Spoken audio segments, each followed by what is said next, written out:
తీసుకునేలాగా నిలబడేలాగా మనం vote transfer కనుక జరిగితే టీడీపీని మనం వదిలేసిన చోట్ల టీడీపీని నుంచున్న చోట్ల ఓటు జనసేన ఓటు ట్రాన్స్ఫర్ అయితే మటుకు రేపొద్దున స్థానిక ఎన్నికలకి అదే మీకు బలం అవుతుంది, మర్చిపోకండి. అలాగే మూడో వంతు మహిళలకు కూడా రిజర్వేషన్లు కూడా భవిష్యత్తులో వచ్చే 29లో రాబోతుంది. అది మీరు మహిళా నాయకులు కూడా మీరు ఇప్పటి నుంచి కష్టపడితే అది మీకు కూడా అది బంగారు దారి వేసినట్టు అవుతుంది. అందుకని మనస్ఫూర్తిగా నాకు అవకాశాన్ని ఇచ్చిన మా నాయకులందరికీ, ఆడపడుచులందరికీ, మహిళా నాయకురాలందరికీ, ఈరోజు పార్టీలో జాయిన్ అయిన శ్రీ రత్నం గారికి, మరి సతీమణి ఉమాదేవి గారికి, అలాగే మన మల్లాడి రాజేంద్ర ప్రసాద్ గారికి ప్రత్యేకించి నా హృదయపూర్వక ధన్యవాదాలు. ఈ వేదిక పైన ఉన్న మా నాయకులందరికీ కూడా పేరు పేరున హృదయపూర్వక ధన్యవాదాలు, నమస్కారాలు. యాక్చువల్లీ ఇది వెంటనే నేను వెళ్ళిపోవాలి ఇవన్నీ కాదు, కానీ నాకు ఒక్కడనే అయిపోయాను. 2019లో అప్పుడు నాయకత్వాన్ని లాగా నాకు ఎవరు 10 మంది 20 మంది నాయకులు లేరు. లక్షల మంది నన్నే మాట్లాడాలనుకుంటారు. నేను చిన్నబాబు గారిని పెట్టి చిన్నబాబు గారు కాదండి నాకు నీతోనే మాట్లాడాలంటారు. కార్యకర్త నుంచి నాయకుల దాకా లక్షలాది మంది నాతో మాట్లాడాలని టైం సరిపోవట్లేదు. అందుకని ఆ కష్టాలకి నేను అటు ఇటు తిరుగుతున్నాను. అందుకే మొన్న నుంచి రావాలని ఏం లేదు, భీమవరం తిరగాలి, భీమవరంకి రావాలి అన్నీ ఉన్నాయి. కానీ ఏం వేసినా కానీ వైసీపీ వ్యతిరేక ఓటు చీలకుండా ఉండాలంటే దాని మీద చేసిన కసరత్తు కొంతకాలం భీమవరానికి దూరం పెట్టింది అంతే. అలాగే ఇక్కడ ఉండే స్థానిక వైసీపీ నాయకులు కూడా మన వాళ్ళు ఇబ్బంది పెడతారేమో వస్తే ఇవన్నీ దృష్టిలో పెట్టుకొని, ఒక్కటి జనసేన తెలుగుదేశం ప్రభుత్వం వచ్చిన వెంటనే లా అండ్ ఆర్డర్ సిచ్యువేషన్ మటుకు చాలా చాలా చాలా బలంగా, ఫాల్స్ కేసులు పెట్టినా, ఎలాంటి దౌర్జన్యాలు చేసినా అందరినీ తగు రీతిలో గుర్తుంచుకుంటాం. భవిష్యత్తులో ఇప్పుడు చేసిన ప్రతిదీ కూడా సరైన విధంగా దాని సరైన రీతిలో స్పందిస్తుంది. దాని గురించి ఏది మర్చిపోలేదు. గతంలో జరిగిన పరిస్థితుల్ని చక్కబెడతాం, సరిదిద్దుతాం, మేము మర్చిపోం. మీరు స్థానికంగా ఏ వైసీపీ ఎమ్మెల్యేని భీమవరం కదా ఎక్కడున్నా కానీ భయపడకుండా మనము తెలుగుదేశం భారతీయ జనతా పార్టీ కలిసి వచ్చిన ఈ రోజున ఏ వైసీపీ శక్తి ఆపలేదు మనల్ని. ఎదురదు ఒక్కళ్ళమే ఉన్నప్పుడే మనల్ని వైసీపీ వాళ్ళు ఏం చేయలేదు. ఇంతమంది కలిసి ముగ్గురు కలిసి ఏం చేయగలరు? మనం ఒక్కళ్ళం బ్యారికేడ్లని తన్నుకుంటా ముందుకెళ్ళాం. 151 మంది ఎమ్మెల్యేలు వాళ్ళేం చేయలేదు. ఇప్పుడేం చేస్తారు? వాళ్ళు కూర్చొని ఓడిపోతున్న వాళ్ళ ప్రభుత్వం ఓడిపోతుంది, దానికి సిద్ధంగా ఉన్నారు వాళ్ళు. మనం గెలుస్తున్నాం, గెలిచి తీరుతున్నాం, ప్రభుత్వాన్ని స్థాపిస్తున్నాం. జై జనసేన, జై హింద్. ఈ తుప్పుగాడి సంగతి ఇలా ఉంటే ఇంకో పప్పుగాడు వాడు ఉన్నాడు ఈ రాష్ట్రంలో పర్యటనలు చేస్తా. ఆ పప్పుగాడు ఏమంటాడు, మా నాన్న ముసలాయన అంటున్నాడు, మా నాయన తిరుపతి మెట్లు నీకన్నా స్పీడ్కి ఎక్కగలడు. ఇప్పుడు తిరుపతి మెట్లు ముసలోడు బాగా స్పీడ్గా ఎక్కుతాడు, కుర్రాడు అయిపోతాడా? వయసు రీత్యా ఆయనకి ఎన్ని ఏళ్ళు? 75 సంవత్సరాలు. ముసలాయన కాక ఏమంటారు చంద్రబాబుని? తిరుపతి మెట్లు ఎక్కినాడల్లా బాగా స్పీడ్గా కుర్రాళ్ళ, తిరుపతి మెట్లు ఎక్కలేని వాళ్ళే ముసలోళ్ళ. వీడు బ్రెయిన్లెస్ కిడ్ అనమాట. వీడు లోకేష్ అనేవాడు బ్రెయిన్లెస్ కిడ్. చంద్రబాబు నాయుడికి తెలుగుదేశం పార్టీకి పట్టినటువంటి నిష్ఠ దరిద్రం ఎవడన్నా ఉన్నాడంటే శనిగ్రహం కన్నా పవర్ఫుల్ గ్రహం లోకేష్ అనేవాడు.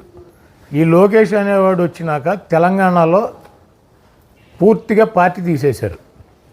మున్సిపల్ ఎన్నికలకి తెలంగాణలో మనకి 2014 ఎన్నికలు జరిగినాక మున్సిపల్ ఎన్నికలు వచ్చినాయి, కార్పొరేషన్ ఎన్నికలు. అక్కడ హైదరాబాద్ నడిబొడ్డులో ఏం చెప్పాడు, ప్రచారం చేయమంటే అక్కడ లోకల్ ఎమ్మెల్యేలు ఎవరు 2-3 ఉన్నారు. అక్కడ ప్లేస్ సరిపోవట్లేదని కింద దిగి మైక్ మా నాయుడికి అప్పచెప్పారు. అప్పచెప్తే ఏం చెప్పాడు గుర్తుందా మీకు? తెలుగుదేశానికి ఓటేస్తే మన ఊరి మనమే వేసుకున్నట్టు సైకిల్ గుర్తుకు ఓటేస్తే అని చెప్పాడు. వీళ్ళు ఎమ్మెల్యేలు గబగబా అమ్మనా కొడుకు ఈడేదో చెప్పేస్తానంటే పాక్కుంటూ ఎక్కేశారు బస్సు. ఎక్కేసి బాబు అన్నారు. వాళ్ళని ఇదిలించుకుని మరీ చెప్పేస్తున్నాడు. అవినీతి పార్టీ, కులానికి అభిమానించేటువంటి పార్టీ, మతతత్వ పార్టీ ఏదైనా ఉందంటే అది తెలుగుదేశం పార్టీ. అవునా కాదు తమ్ముడు అన్నాడు. వాళ్ళు గోకుతున్నా చొక్కా పట్టుకు లాగుతున్నా కూడా నేను ఇంట్లో వీడి దెబ్బగా ఆడు మొత్తం పార్టీ తుడిచిపెట్టుకుని పీకేసుకుని వచ్చారు.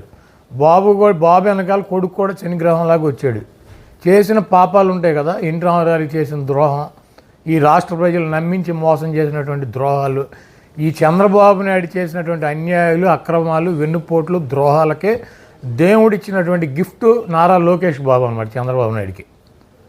మరి వాడిని ముసలోడు కనుక ఏమంటారు? ఇప్పుడు వాళ్ళ నాన్నని వీడిని ఇద్దరిని వదిలితే చంద్రబాబు నాయుడే మెట్లు కొంచెం ఎక్కువ ఎక్కగలుగుతాడు లోకేష్ కన్నా. 2 గంటల డిఫరెన్స్ వస్తుంది. ఇప్పుడు ఆడు కుర్రాడు అయిపోయి లోకేష్ ముసలోడు అయిపోతాడా? ఈడి బాబు ఆడి బాబు ఈడా కాదు.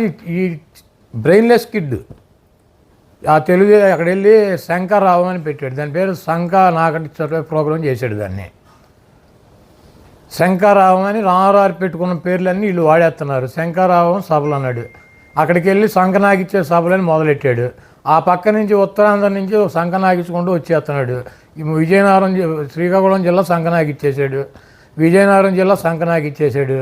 ఇప్పుడు వైజాగ్ జిల్లాలో అది కూడా సంకనాగిచ్చేసి ఇప్పుడు ఈస్ట్లోకి వస్తాడు. మొత్తం వీడు 13 జిల్లాలు సంకనాగిచ్చేసి ఆ సభ కంప్లీట్ చేసి ఎన్నికలు చేసి చంద్రబాబు నాయుడు సంకనాగిచ్చి తెలుగుదేశం పార్టీని సంకనాగిచ్చి ఇటు శంకరావం సభలతో ఈ మొత్తం గుండు సున్నా చేస్తాయికి లోకేష్ బాబు సంకనాగిచ్చే సభలు తిరుగుతున్నాడు.